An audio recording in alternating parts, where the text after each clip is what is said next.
Egg fry. ఉల్లిపాయలు mixie పట్టుకోవాలి. గట్టి చెప్పు. వేడెక్కిన తర్వాత ఎగ్స్ వేసుకోవాలి.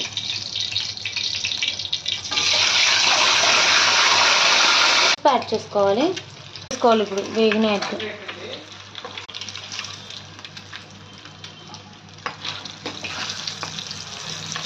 జీలకర్ర, కరివేపాకు, పచ్చిమిర్చి ఆయిల్ వేసుకోవాలి.